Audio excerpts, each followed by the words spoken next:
The phone rang 3 times before I answered. "Ethan, don't hang up." The voice on the other end was trembling, but I recognized it immediately. Adrian Cole, the man who had put a gun to my head in my previous life. The man whose betrayal had cost me my company, my fortune, and eventually my life. I stared at the caller ID until my fingers went cold. "Ethan," Adrian whispered. "Are you there?" I almost laughed. Not because anything was funny, because I had heard those exact words before. 3 years ago, on the night my life ended. Back then, I had answered the call with panic in my heart. Adrian had claimed that his daughter, Clara, had been kidnapped. He had begged me to transfer every account I controlled into a private trust so the kidnappers could not trace the money. I had believed him. I had sold shares, liquidated properties, transferred company reserves, even emptied the offshore account my father had left me. And when I finally arrived at the warehouse Adrian gave me, there had been no kidnapped child. Only a gun. Only betrayal. Only the realization that the man I had called my closest friend had planned everything. The memory flashed through my mind with such clarity that my stomach twisted. The warehouse. The smell of rust. The rain striking the broken windows. Adrian standing beneath a flickering light. And Clara beside him. Alive. Smiling. "Where's the money?" she had asked. Then the gunshot. Then darkness. I had died believing that I had been betrayed at the end of my life. Yet now, I was sitting behind the same desk in my old office. 3 years earlier. My hands were young again. The scar beneath my ribs was gone. The silver watch I had buried with me was sitting beside my laptop. And Adrian was calling me. "Ethan, Clara has been taken." My breathing stopped. I looked at the calendar. March 17th. The exact day, the exact hour, the exact call. I had been reborn. And for several seconds, I couldn't move. Adrian's voice grew desperate. "They sent me a photograph. She's tied up. They're asking for $12 million. I don't have that kind of money, Ethan. You're the only person I can trust." The old me would have been halfway out the door already. This time, I leaned back in my chair. "Where are you?" There was a pause. "I'm at home." "Stay there." "Ethan." I said stay there. My voice sounded strangely calm. Adrian went silent. I could almost imagine his expression. He had expected panic. He had expected me to sacrifice everything for him. Instead, I looked through the glass wall of my office at the city below. The skyline was bright beneath the afternoon sun. 3 years ago, I had thought I was building a future. I hadn't realized I was financing the people who would destroy it. "Send me the photograph," I said. A few seconds later, my phone vibrated. I opened the message. A young woman sat in a chair, her wrists tied. Clara. The photograph was almost identical to the one I had received in my previous life. Almost. There was one difference. The curtain behind her. In my previous life, it had been blue. This time, it was gray. Someone had staged the scene differently. That meant one thing. The kidnapping was real enough to frighten Adrian, but the person behind it had changed something. Or perhaps, someone else had become involved. I zoomed into the photograph. There was a reflection in the metal cabinet behind Clara. A man's silhouette. Tall, broad shoulders, and on his wrist, a black watch with a silver crown. My heartbeat slowed. I knew that watch. Victor Hale, the head of security at Cole Holdings. A man who had disappeared 6 months after my death. A man I had once considered harmless. I saved the photograph. Then I opened my banking application. My fortune was still there. Every account, every share, every property. Nothing had been transferred. Nothing had been lost. I stared at the numbers for a long time. In my previous life, I had spent years protecting people who had already decided to destroy me. This time, I would protect only what was mine. My phone rang again. "Adrian." I answered. "Did you see it?" he asked. "Yes." "Then you understand. I need the money." "How much?" $12 million. I smiled faintly. "You're asking the wrong person." "What?" "I don't have $12 million in liquid cash." Silence. I could practically hear his thoughts racing. That had been true once. Not anymore. "Ethan," he said carefully, "you have access to your father's trust." "I do." "Then transfer it." "No." The word came out so naturally that even I was surprised. Adrian inhaled sharply. "You don't understand. Clara could die." "I understand perfectly." "Then why won't you help me?" I looked at the photograph again. Clara's face. The false tears. The staged rope. The expensive manicure on her right hand. She had never been tied up in my previous life. She had been part of the plan from the beginning. I wondered whether she was part of it this time too. "Because," I said softly, I don't trust you. There was a long silence. Then Adrian's voice changed. The desperation disappeared. Ethan. His tone was cold. You'll regret this. The call ended. I placed my phone on the desk. For the first time since returning to this life, I allowed myself to breathe. Then someone knocked. My secretary, Mia Chun, entered with a folder. Mr. Carter, the board meeting starts in 20 minutes. I looked at her. In my previous life, Mia had been one of the few people who had tried to warn me. I had ignored her, because Adrian had convinced me she was stealing from the company. She wasn't. He was. Mia. Yes. Cancel the board meeting. Her eyebrows lifted. Is something wrong? Not yet. I stood. But it will be. She stared at me, confused. I picked up the photograph from my phone and forwarded it to her. Find everything you can about Victor Hale. Mia's expression changed.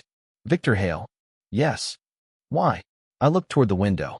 Because someone is about to make a very expensive mistake. By 6 that evening, the first mistake had already arrived.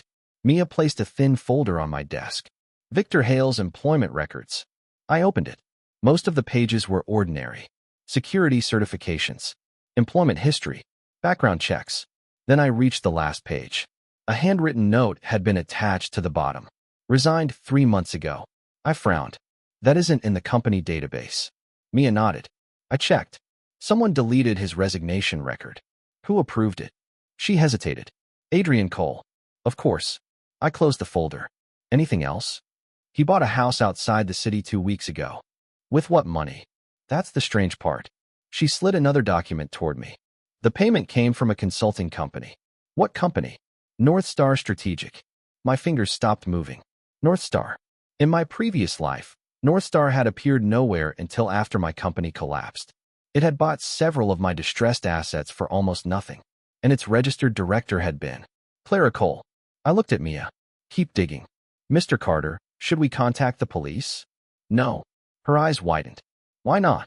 Because if we call them now, whoever is behind this will know we've noticed. And Clara? I stared at the photograph. I don't believe she's in danger. Mia looked uncomfortable. You sound very certain. I am. She studied my face for a moment. Then she quietly asked, what happened to you? I looked up. What? You've changed. My chest tightened. There was no answer I could give her. How could I tell her that I had already lived this life? That I had watched the company burn? That I had died? That I remembered every person who had betrayed me? Instead, I said, I learned something. What? Trust is expensive. Mia gave a bitter smile. That's true. She turned to leave. Wait. She stopped. From now on, nobody moves money without my written approval. Even Adrian? Especially Adrian. Her expression sharpened. Understood. After she left, I opened my personal financial accounts. Then I began moving my fortune. Not dramatically. Not all at once. A house in Manhattan was transferred into a holding company. My private investment portfolio was divided between 3 independent trusts. My father's remaining shares were placed under a legal structure Adrian could not touch. The family villa was moved into my name alone. Even my personal art collection was insured under a separate entity. I did it quietly, one account at a time, one asset at a time. The old me had believed that wealth meant having money. Now I understood. Wealth meant having control over what happened to it. At 9:14 p.m., Adrian called again. I answered without speaking. Ethan. His voice was much colder now. You've made your decision? Yes. You're really refusing? Yes. Clara is still missing. I know. She could die tonight. I leaned back. Then call the police. He went silent. I smiled. That silence told me more than his words. Why haven't you? I asked. I don't want to make the kidnappers angry. Interesting. What? You've never been afraid of making criminals angry before. His breathing became heavier. You're acting strangely. Perhaps I'm finally acting like myself. You owe me. No. My voice hardened. I don't owe you anything. Adrian laughed bitterly. You wouldn't be where you are without me. That sentence. Those exact words. In my previous life, he had said them before the warehouse. I remembered what came next. He had told me I was nothing without him. Then Clara had pulled the trigger. This time, I simply said, Goodbye, Adrian. I ended the call. 5 minutes later, my bank alerted me to an attempted transfer. Someone had tried to access one of my dormant accounts. The request came from an IP address registered to Cole Holdings. I stared at the screen. So they had already started. I called Mia. Lock every corporate account. Already doing it. Freeze all outgoing transfers. Done. And Mia? Yes. Don't tell anyone where the money is. There was a pause. Understood. The next morning, Adrian arrived at my office. He didn't knock. He walked in with 2 lawyers behind him. His face was pale. You moved your assets. I looked up from my coffee. Yes. Why? Because they're mine. You can't do this. I just did. One of the lawyers stepped forward. Mr. Carter, your father established certain obligations. My father died 4 years ago. The lawyer stopped. And every obligation he left was settled. Adrian slammed his palm against my desk. You're destroying Clara. No. I met his eyes. You are. His face twisted. You think this is a game? No. I stood. I think you made a mistake. What mistake? I walked around the desk until we were standing face to face. You thought I would react the same way twice.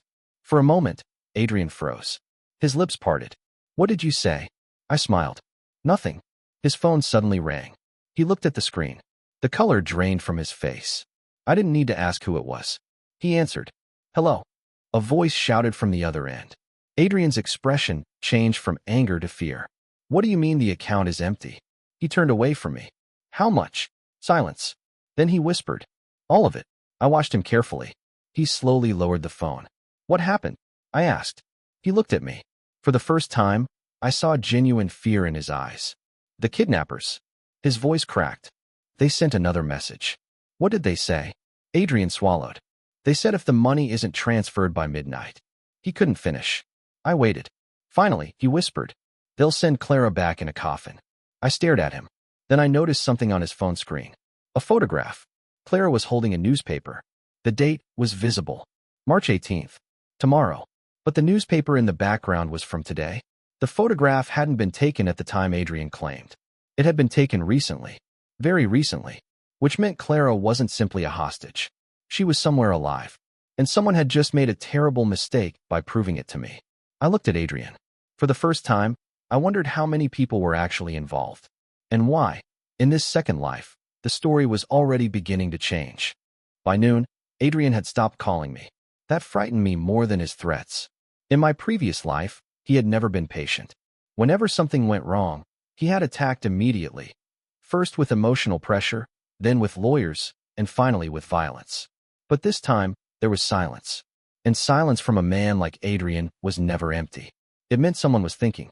I sat in my office with the blinds half closed, watching rain gather on the glass.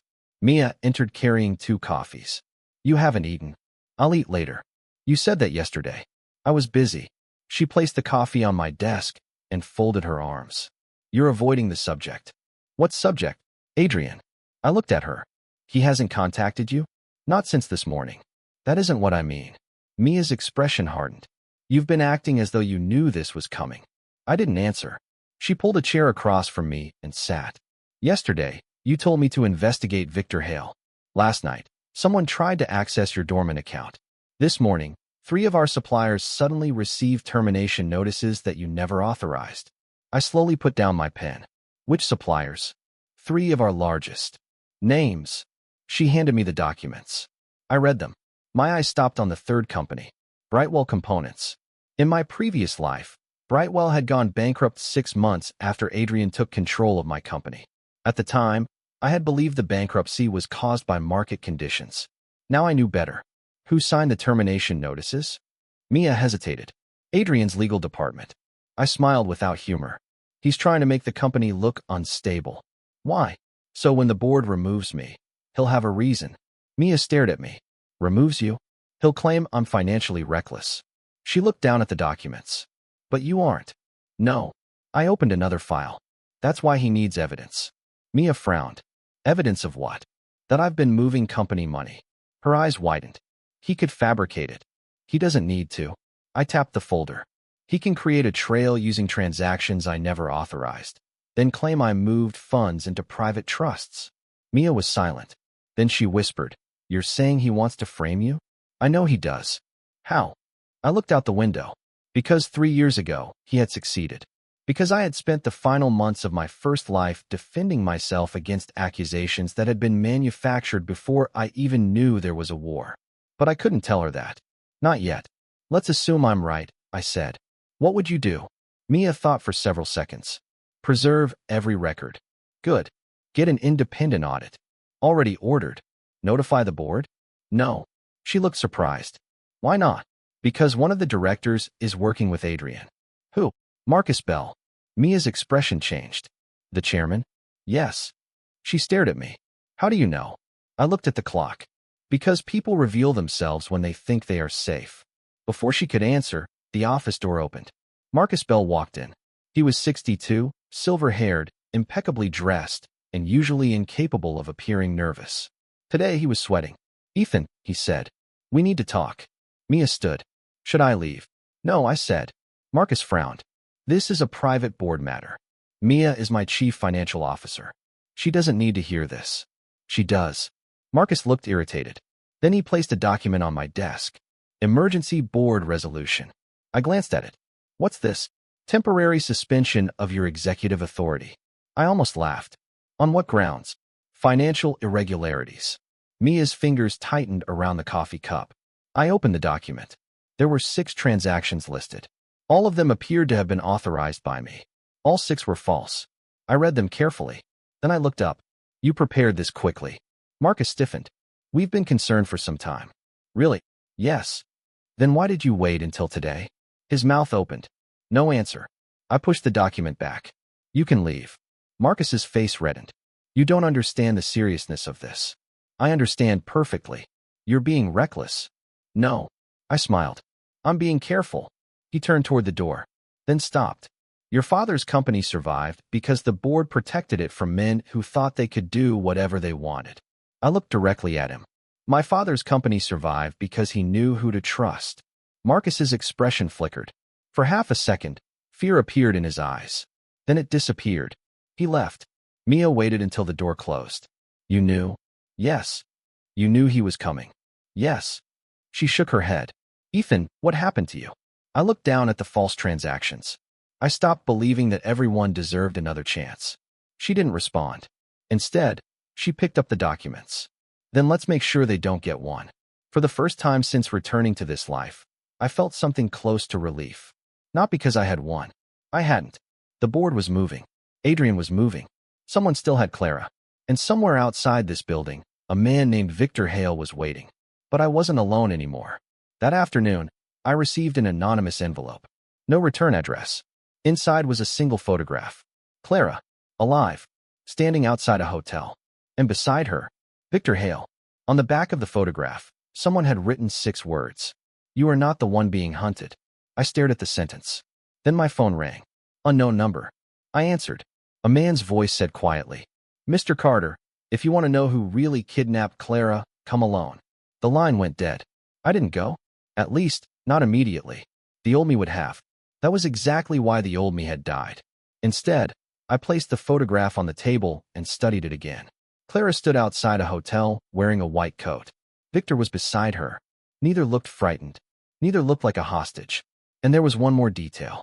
A black sedan was parked behind them. Its license plate was blurred deliberately. Whoever sent me the photograph wanted me to recognize the people. They didn't want me to identify the car. That meant the car mattered. I called Mia. Can you trace a photograph? Maybe. What are you looking for? Metadata. There was a pause. Send it. I forwarded the image. 5 minutes later, she called back.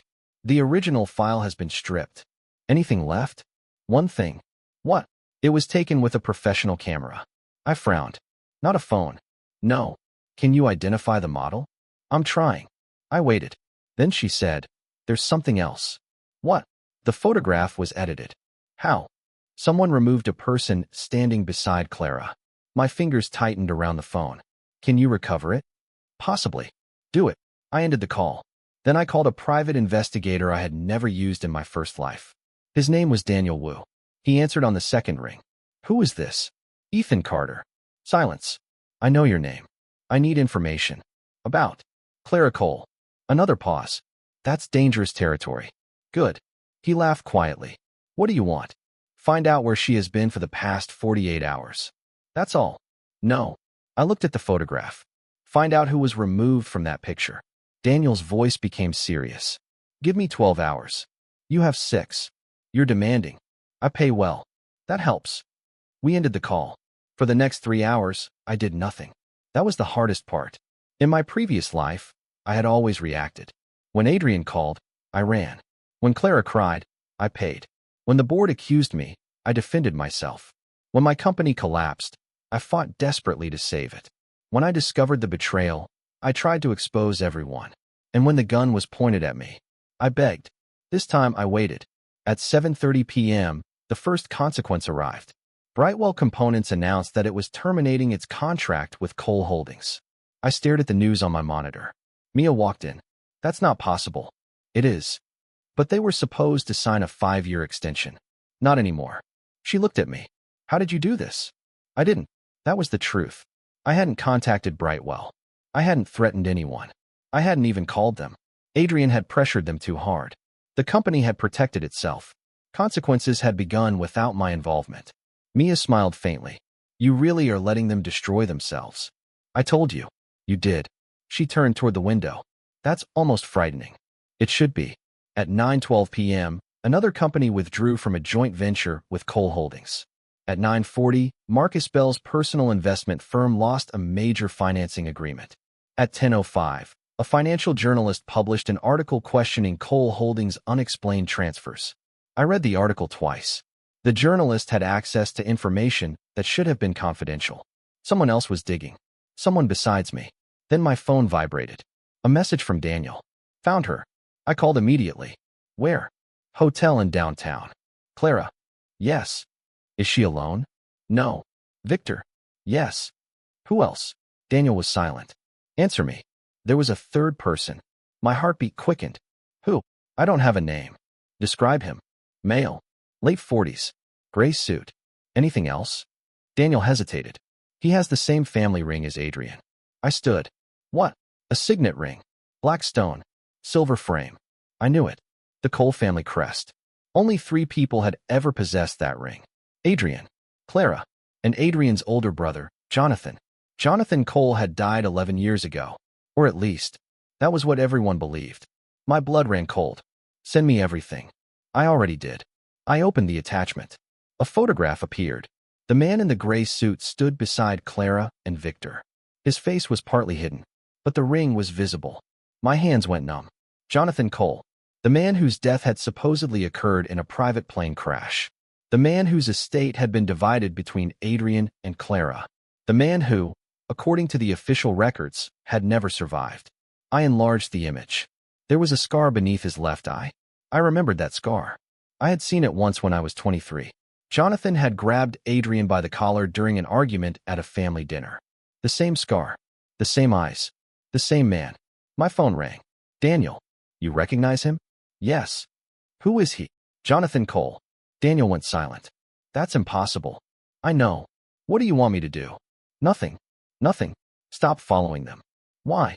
Because if Jonathan Cole is alive, then this isn't about $12 million. What is it about? I looked at the photograph. Then I remembered something from my first life.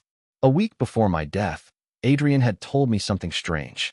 He had said, my brother left more enemies than money. At the time, I hadn't understood. Now I did. This wasn't a simple kidnapping. Clara wasn't merely a victim. Adrian wasn't the mastermind. And the fortune they wanted from me might not even be the real prize. My phone vibrated again. A message from an unknown number appeared. You were supposed to die 3 years ago. I stared at the screen. Another message followed. Someone changed that. Then a final one. Now we need to know why. I read the message 3 times. You were supposed to die 3 years ago. The words should have frightened me. Instead, they made something inside me go very still. Because there was one fact no one in this life should have known. I had died 3 years ago. Not almost died. Not disappeared. Died. I had felt the bullet tear through my chest. I had heard Clara scream. I had watched Adrian lower the gun. And then, nothing. Until I opened my eyes on March 17th, 3 years earlier. No one knew. No one except me. Yet someone had just told me that my death had been planned. I locked my phone. Mia was standing across the room. She had noticed my expression. What happened? Nothing. She frowned. You're lying. I received a strange message. From whom? I don't know. She held out her hand. Show me.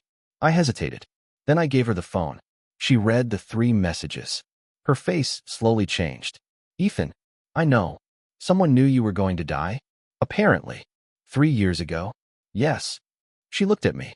Then whoever sent this has been watching you for a long time. I took the phone back. Or they were there. Mia swallowed. You think someone witnessed what happened? No. I stared at the rain sliding down the window. I think someone arranged it. The room became silent. Mia lowered herself into the chair. Then what do we do? Nothing. She looked almost angry. Again. Yes. You keep saying nothing while people move against you. Because they're moving exactly where I want them. She stared at me. I turned toward the desk. There were 3 folders waiting. Brightwell. Cole Holdings. Marcus Bell. I opened the third. Inside was an old photograph. My father. Jonathan Cole. Adrian. And a 4th man. I had never paid attention to him before. Now I recognized him. Daniel had sent me the same face from the hotel. Jonathan Cole. But the photograph was 15 years old. Jonathan was smiling. My father wasn't. Adrian stood between them with his hands in his pockets. The photograph had been taken during a charity gala. On the back, my father had written a date. October 9th. Nothing else. I stared at it. Then something clicked. My father's private trust had been established 2 months after that photograph. The same trust Adrian had tried to force me to liquidate in my previous life. Why? I opened the company's archived legal records. Mia leaned over my shoulder. What are you looking for? My father's original trust agreement. We have a copy. Not the public copy. She frowned. There are 2. There were supposed to be. Her fingers moved across the keyboard. Minutes passed. Then she froze. I found something. What? An encrypted archive. Where? Old company server. Open it. I can't. Why? It requires your father's personal authorization. I stared at the screen. Can you bypass it? No. I thought for a moment. Then I remembered something. My father's old fountain pen. After his death, Adrian had insisted that I throw it away because the ink had leaked. I had kept it. It was still in my apartment. I drove home. The rain had become heavier. By the time I reached my building, the lobby was almost empty. The security guard looked up. Mr. Carter, did anyone come looking for me? No. I nodded. Then I noticed the elevator. Its doors were already open. I stepped inside. Before I could press the button, a hand caught the door. A man entered. Tall. Gray suit. My pulse jumped. Jonathan. He looked at me. For several seconds, neither of us spoke. Then he smiled. You have your father's eyes. I reached for the emergency button. He didn't move. Don't. Who are you? You know who I am. You're supposed to be dead. So are you. The elevator seemed to shrink around us. My fingers slowly relaxed. What do you want? To warn you. About Adrian? No. Clara? No. Then who? He looked directly at me. Your father. The elevator reached my floor. The doors opened. Jonathan stepped out. I followed. Explain. He walked toward the end of the hallway. Your father didn't leave you a fortune. I stopped. What? He left you a weapon. He turned. And Adrian has been trying to find it for 11 years. Before I could respond, he disappeared down the stairs. I ran after him. The stairwell was empty. No footsteps. No door opening. Nothing. I returned to my apartment. My hands were shaking. I opened the drawer where I kept my father's fountain pen. The pen was heavier than I remembered. I twisted the barrel. Nothing. Then I noticed a tiny seam beneath the clip. I pressed it. A compartment opened. Inside was a micro-storage chip. I stared at it. My father had hidden something inside the pen. Something important enough to die for. I returned to the office before dawn. Mia was asleep on the sofa. I woke her gently. I found something. She sat up immediately. What? I placed the chip on the desk. Her sleep vanished. Where did you get that? My father. She stared at it. Can we access it? Try. She connected the chip. A single folder appeared. Project Horizon. Mia clicked it. There were financial documents, property transfers, shell companies, bank records, and photographs. One photograph showed my father standing beside Jonathan. Another showed Adrian meeting Marcus Bell. Then came the final document, a transfer agreement. The beneficiary wasn't Adrian. It wasn't Clara. It wasn't even me. It was a company called Horizon Pacific. Mia's face went pale. Who owns it? I opened the registration file. My blood ran cold. Jonathan. She looked at me. But if Jonathan owns this, he controls part of my father's hidden fortune. And Adrian wants it. No. I stared at the records. Adrian wants access to it. Mia frowned. What's the difference? The fortune isn't the target. I pointed to the final page. This is... A list of names appeared. Politicians, bankers, executives, judges, people who had once been untouchable.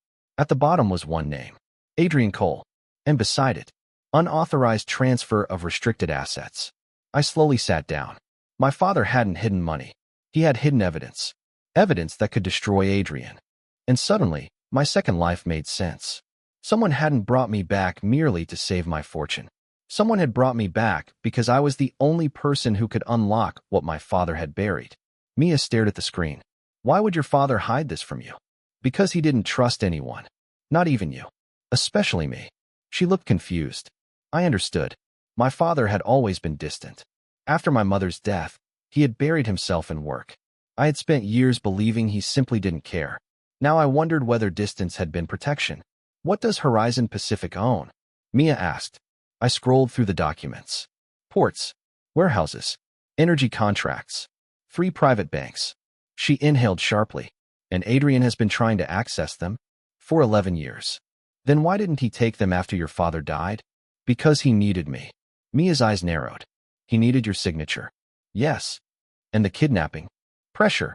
To force you to transfer your assets. No. I pointed at the trust documents. To force me to activate the original trust. She stared. Then the 12 million was a distraction. Exactly. The supposed ransom wasn't about Clara. It was about making me panic. Making me access restricted accounts. Making me reveal where the hidden assets were. And if I had followed the same path as before, I would have done exactly what Adrian wanted. I would have transferred everything. I would have activated the trust.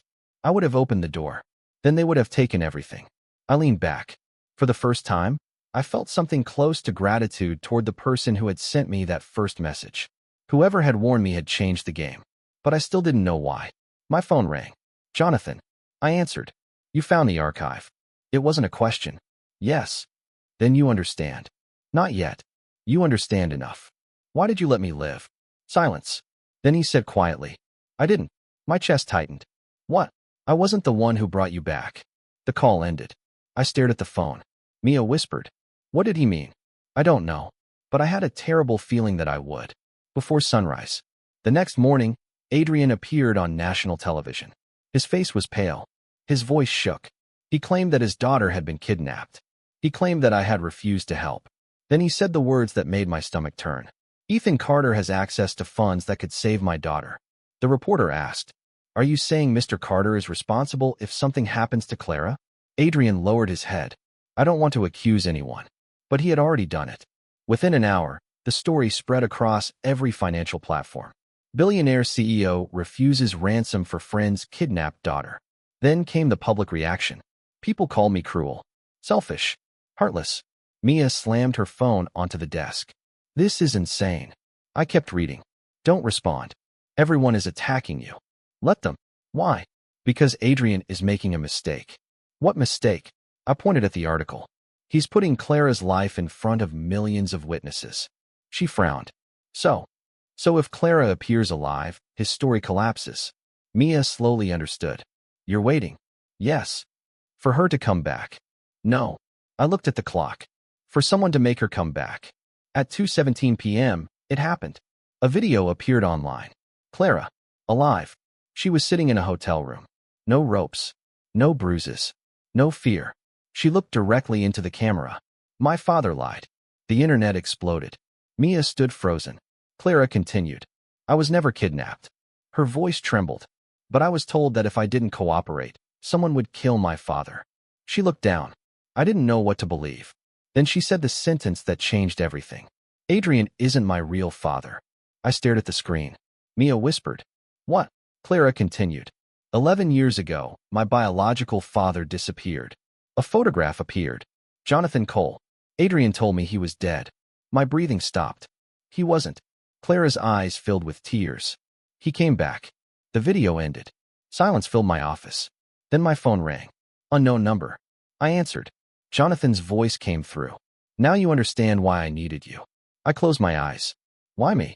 Because your father trusted you. He didn't. He did. Then why hide everything? Because if Adrian knew you had the archive, you'd have died 3 years ago. My eyes opened. He knew? Yes. Then who killed me? Jonathan didn't answer. Jonathan. Silence. Then. Asked Clara. The line went dead. I looked at Mia. She was already staring at me. Ethan. I stood. I need to find Clara. You think she's in danger? No. I picked up my coat. I think she knows who killed me. And for the first time since returning to this life, I felt the past reaching through the present. Not as a memory. As a warning. Someone had failed to kill me once. And now they knew I was alive.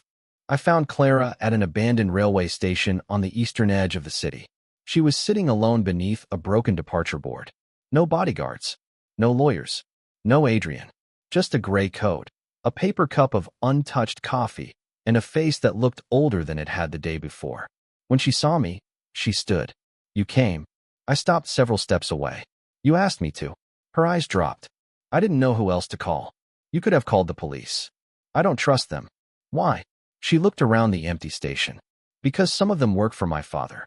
Which father? Her expression tightened. That's the problem. I said nothing. She wrapped both hands around the coffee cup. My entire life, I believed Adrian was my father. And now I know he isn't. You said Jonathan is your biological father. Yes. Why did Jonathan disappear? She looked at me for a long time.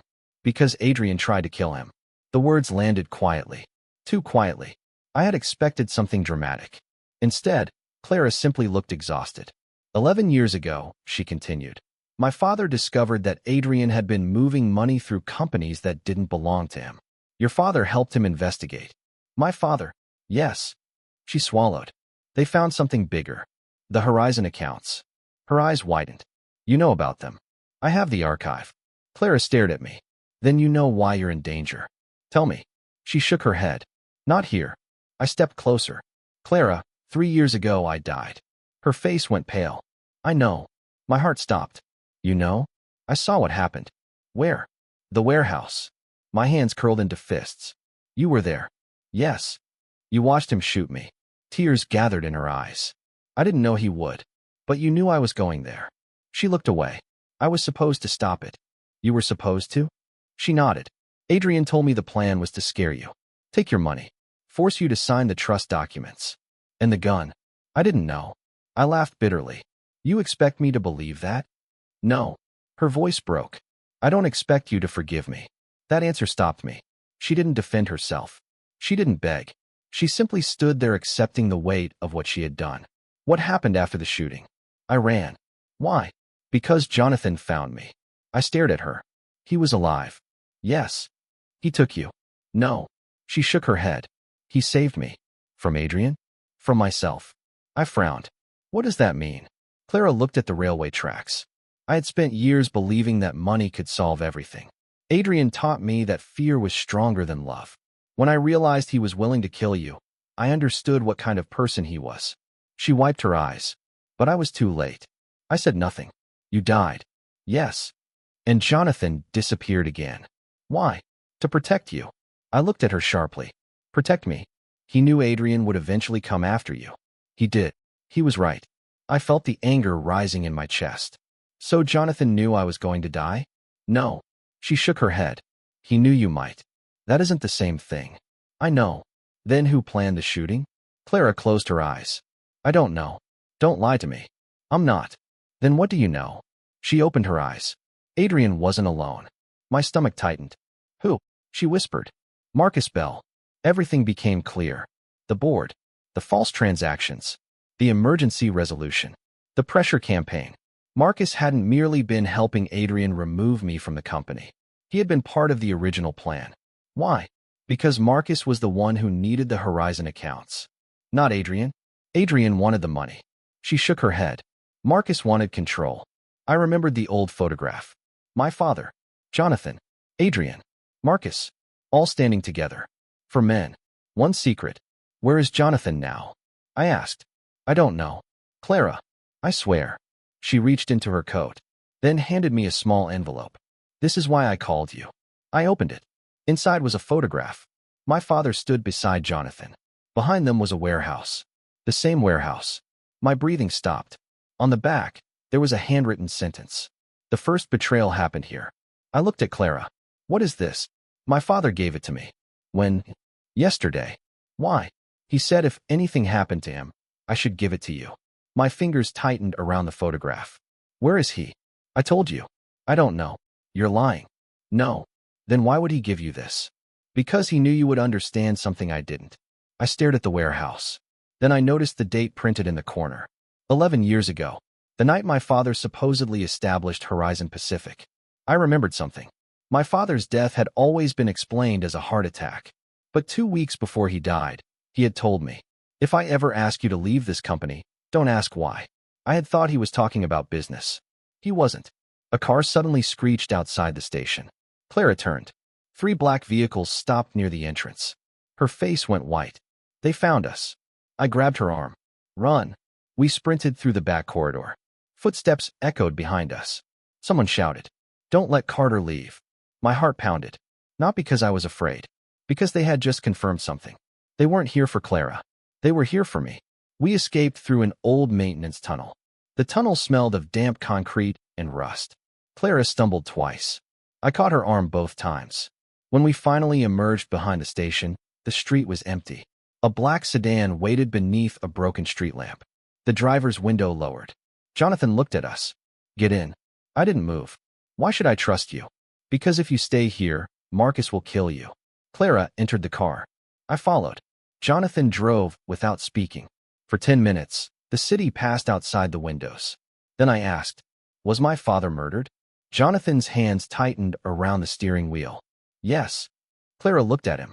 You never told me that. I didn't want you carrying another death. I leaned forward. Who killed him? Jonathan didn't answer. Who? Marcus arranged it. And Adrian? Adrian helped cover it. I closed my eyes. My father hadn't died naturally.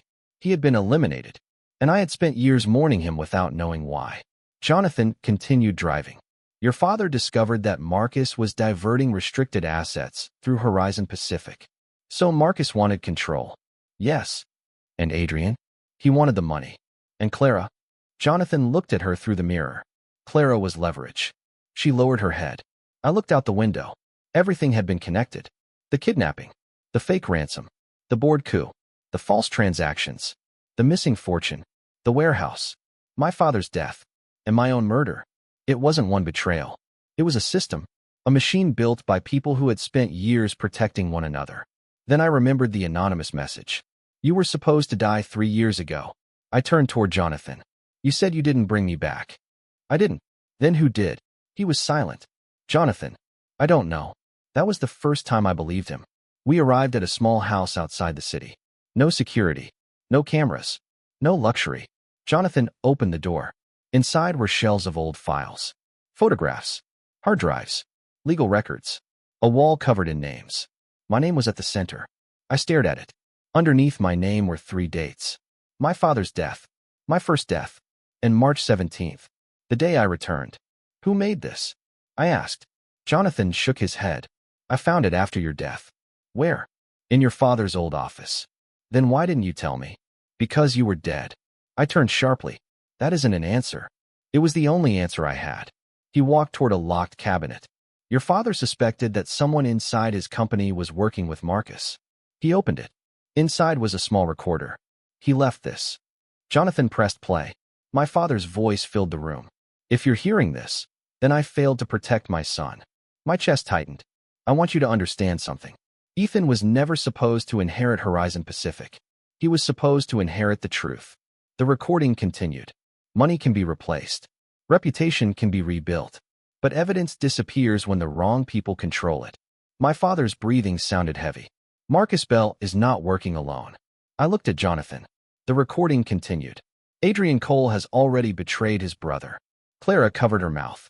Then my father said the words that changed everything. And there is someone inside my family who knows exactly what happened. The recorder clicked off. Silence. I looked at Clara. She was crying. Who? Jonathan stared at her. Neither of us spoke. Then my phone rang. Mia? I answered. Ethan. Her voice was urgent. The board meeting is happening tonight. What? Marcus called an emergency vote. On what grounds? They're accusing you of embezzlement. I laughed softly. Of course. There's more. What? Someone submitted bank records proving that you transferred millions into private accounts. I looked at Jonathan. Fake. Yes. Can you disprove them? I can. Then do it. I need you here. No. Mia went silent. Why? Because they want me in that room. Then don't go. I will. Ethan, I want them to think they've won. I ended the call. Jonathan looked at me. You're going back? Yes. Why? I picked up the recorder. Because Marcus thinks tonight is his victory. I slipped it into my coat. He doesn't know the evidence is already in my hands. Clara stood. Ethan. I turned. She looked frightened. What if he has people inside the building? He does. What if they try to kill you? I smiled faintly. They already did. Then I walked toward the door. Outside, the city lights shimmered through the rain.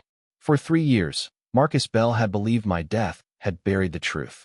Adrian believed my fortune would eventually become his. Clara believed fear was the only way to survive. And I had once believed that protecting people meant sacrificing myself. I believe none of those things anymore. When I reached the company tower, every light on the top floor was still burning. The emergency board meeting had begun. Through the glass doors, I could see Marcus standing at the head of the table. Adrian sat beside him. Both men looked confident. Both men thought I was walking into a trap. I opened the door. The room went silent. Marcus turned. His face drained of color. Adrian stood so quickly that his chair struck the wall. You? I removed my coat, then placed my father's recorder on the table. I believe we have something to discuss. Marcus stared at it, and for the first time, he looked afraid. Marcus Bell did not sit down. He simply stared at the recorder on the conference table as though it were a loaded weapon. Adrian was the first to recover. This is ridiculous. I pulled out the chair opposite him. Then sit down. He didn't. Where did you get that? I looked at him. Why? His jaw tightened. Because it's private property. No. I tapped the recorder once. It belongs to my father. Marcus finally spoke. Ethan, whatever you've been told, this meeting is about your financial misconduct. Then let's discuss that. I placed a folder on the table, starting with the 6 transactions you fabricated. Marcus's face remained still. Adrian glanced at him. That tiny movement told me everything. They hadn't coordinated their stories. Not completely. I opened the folder. Transaction 1 was supposedly a transfer to a private trust in Zurich. I slid a document forward. The trust doesn't exist. Marcus said nothing. Transaction 2 was supposedly a property purchase. I placed another document down. The property belongs to a company that hasn't operated in 7 years. Adrian stepped forward. You could have created these documents yourself. I could have. I smiled. That's why I brought the bank's forensic auditor. The conference room doors opened. 3 independent auditors entered with Mia behind them. Marcus's expression finally changed. Mia carried a laptop. Every transaction was fabricated, she said. The authorization signatures were copied from archived documents. Adrian stared at her. You're lying. Mia placed the laptop on the table. Then you can explain this. A recording began. Adrian's voice filled the room. Make sure the transfers appear to originate from Ethan's account. The recording continued. Once the board sees the pattern, they'll remove him. Adrian went completely still. Marcus turned toward him. You said there were no recordings. Adrian's eyes widened. What? You said everything was secure. I leaned back. Interesting. Marcus realized his mistake. I didn't need to say anything. He had just exposed himself. Mia stopped the recording. The room remained silent. Then I placed another file on the table. Brightwell Components. Marcus looked at it. You terminated their contract. That was a business decision. No. I opened the file. You instructed them to terminate their agreement with my company so you could later purchase their shares through a shell company. Marcus's face hardened. That's absurd. Is it? I pushed a photograph toward him. The photograph showed Marcus entering the same office building as Northstar Strategic. The company registered under Clara's name. Adrian looked at Clara's name on the document. She had nothing to do with this. I looked at him. That's the first honest thing you've said. His eyes narrowed. I continued. Northstar was funded through 6 transfers from accounts controlled by you. Marcus suddenly shouted. You have no right to accuse me. I turned toward him. No. I pressed a button. My father's recorded voice filled the room. Marcus Bell is not working alone. Everyone froze. The recording continued. Adrian Cole has already betrayed his brother. Adrian's face became white. Then my father's final sentence played. And there is someone inside my family who knows exactly what happened. The recording stopped. Nobody spoke. I looked at Adrian. Your brother is alive. His chair scraped backward. No. Jonathan is alive. Adrian's lips trembled. That's impossible. Yet he is. Marcus suddenly reached for his phone. Mia stepped forward. Don't. He stopped. I watched him carefully. He wasn't afraid of the evidence. He was afraid of someone else. Who are you calling? I asked. No one. You looked at the door. His eyes flicked toward the hallway. I smiled. That's where you hid the second team, isn't it? Security guards appeared outside. But they weren't Marcus's men. They were police officers. Mia had called them before the meeting began. Marcus stared at the door. One officer entered. Marcus Bell. Marcus didn't answer.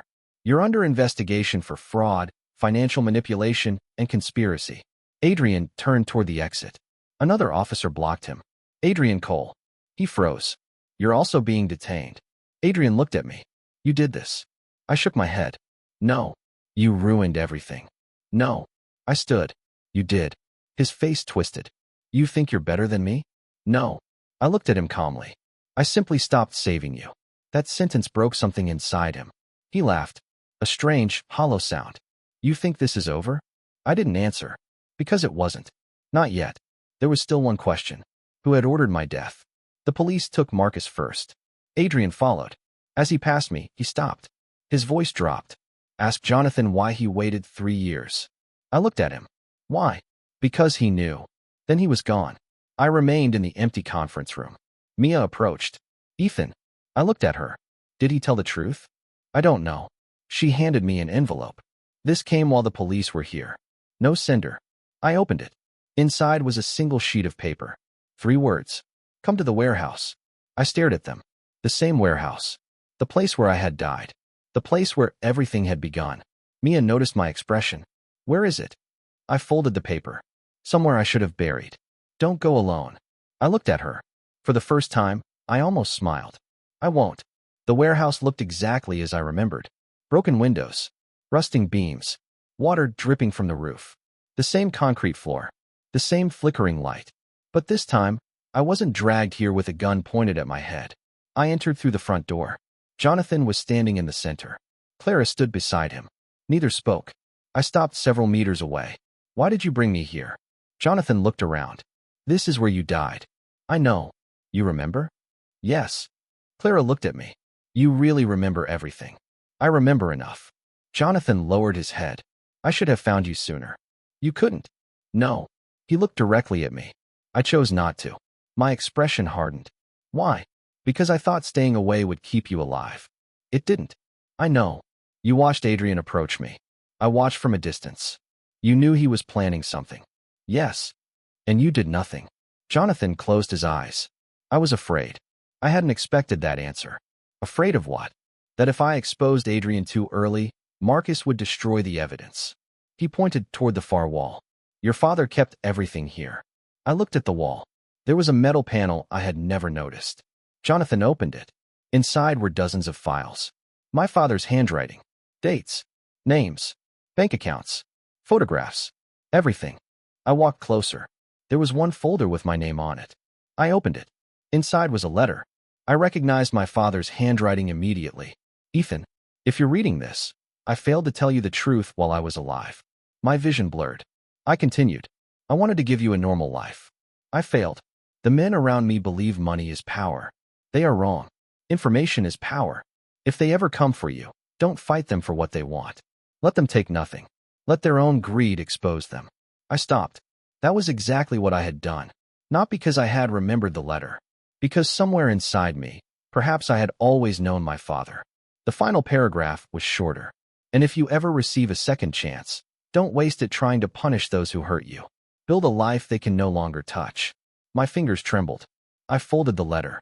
Clara was crying quietly. My father told me your father believed you would survive. I looked at her. He didn't know. No. She shook her head. He hoped. Jonathan stepped forward. There is one more thing. He placed a small file in my hands. Your death. I opened it. Inside were photographs from the warehouse. My own body. The gun. Adrian. Clara. And someone else. A security guard stood near the entrance. I recognized him. Victor Hale. But there was something strange. His photograph had been taken before the shooting. He wasn't watching me. He was watching Adrian. I looked closer. Victor's hand was holding a second phone. Jonathan spoke quietly. Victor wasn't working for Adrian. I looked at him. Then who? Your father. My breathing stopped. Victor was one of your father's informants. And he died. No. What? He disappeared. I remembered the message. The photograph.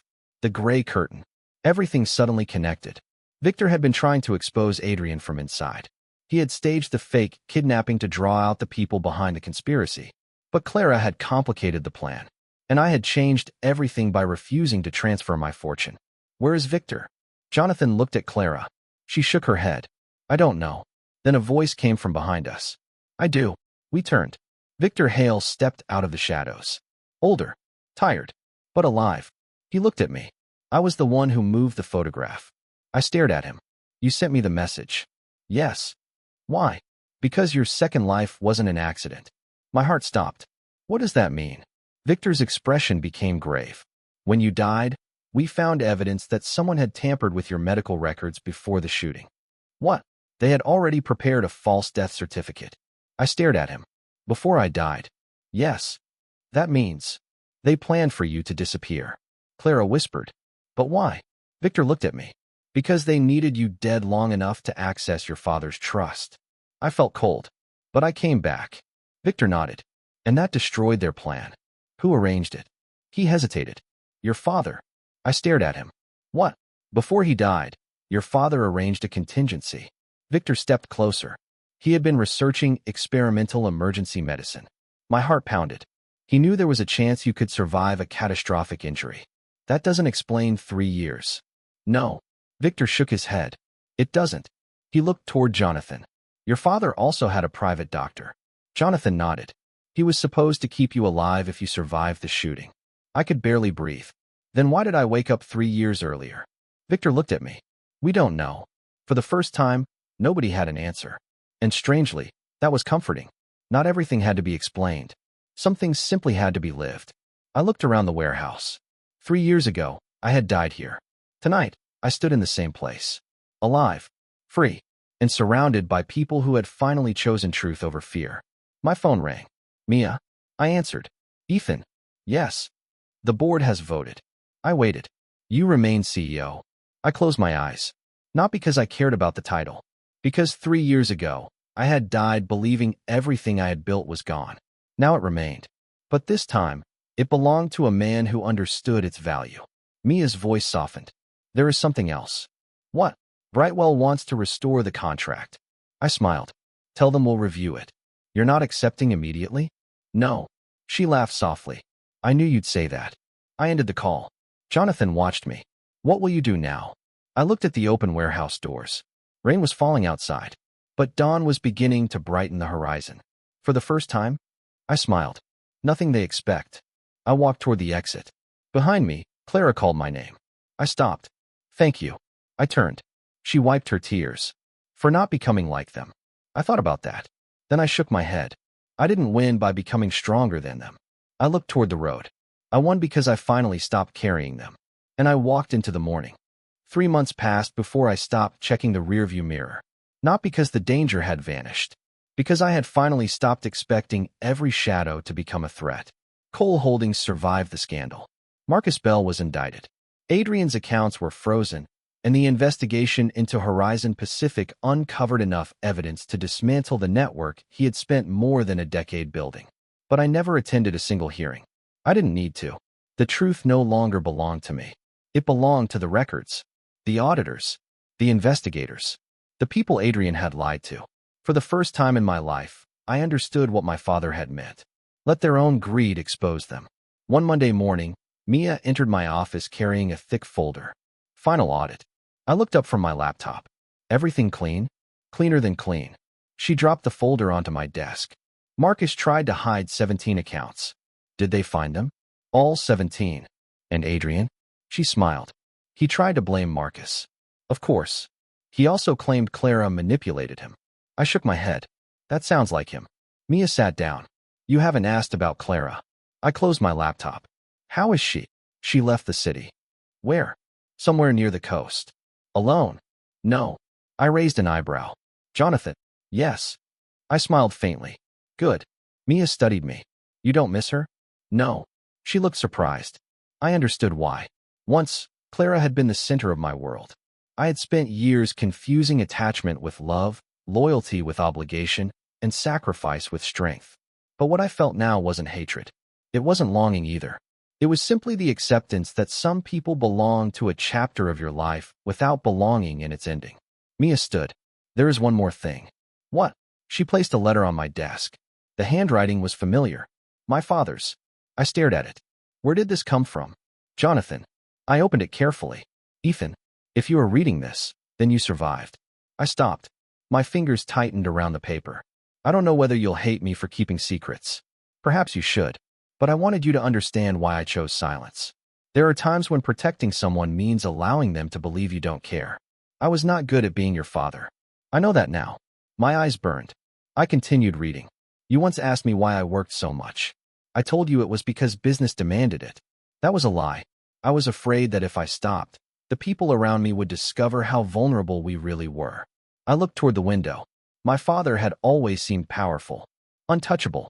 Now I understood that he had been afraid too. The final paragraph was short. If you have survived, then don't spend the rest of your life proving that you deserve to. You already do. I put the letter down. Mia remained silent. After a while, she asked, "Are you okay?" I nodded. Yes. And surprisingly, I was. That afternoon, I made a decision. I sold 30% of my personal holdings. Mia nearly dropped her pen when I told her. You're selling? Yes. Why? Because I don't want to spend my life protecting numbers. What will you do with the money? Foundation. She stared. For what? Scholarships. Small business grants. Emergency legal assistance. Mia smiled. Your father would have approved. Maybe. I looked at the city. But I'm not doing it for him. Then why? I thought for a moment. Because I know what it feels like to have nowhere to turn. That was enough. The foundation launched 6 weeks later. We called it the Carter Horizon Foundation. Not because of my family. Because horizons meant there was always somewhere else to go. The first grant went to a young engineer whose startup had been rejected by every major investor. The second helped a widow keep her small restaurant. The third went to a medical student who had nearly abandoned school. None of them knew my story. That was how I wanted it. I didn't need statues. I didn't need gratitude. I simply wanted the money to do something useful after spending so many years being used as a weapon. Then, one evening, Adrian called me. His number appeared on my screen. I almost ignored it. Then I answered. Ethan. His voice was different. Smaller. Why are you calling? I need a favor. I smiled. Of course you do. I know you hate me. I don't. Silence. You don't. No. That makes it worse. I looked out the window. Why?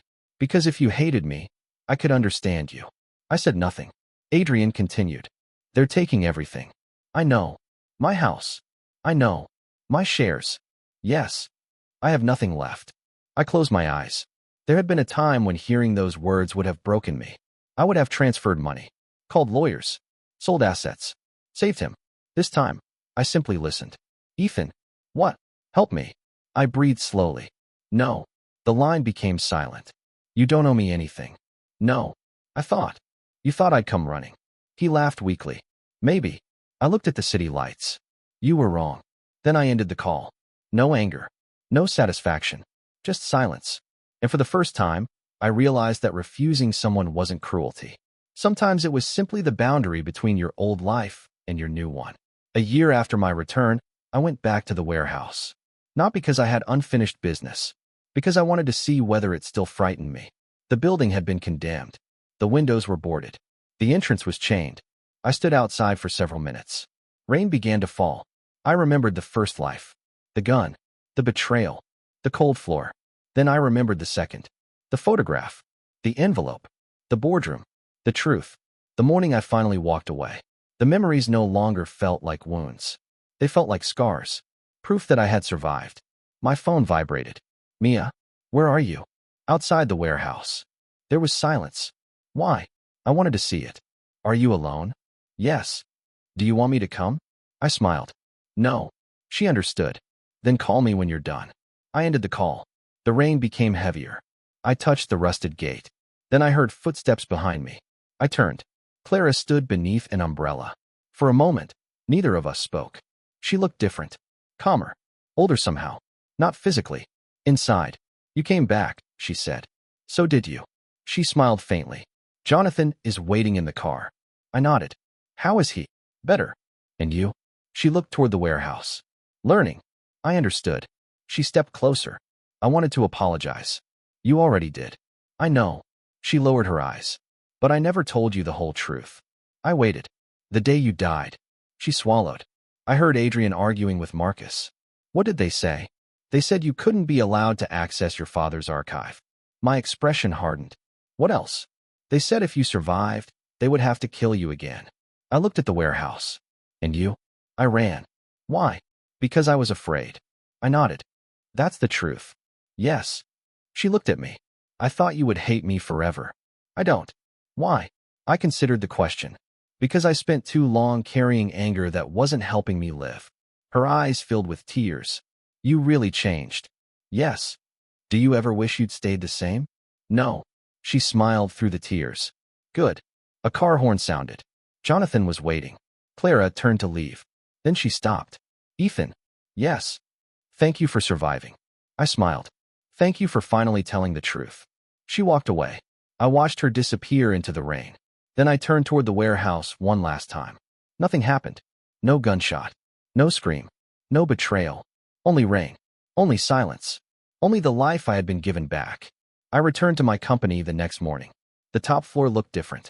Not because the walls had changed. Because I had. There was no photograph of Adrian on my desk. No emergency phone. No private weapon.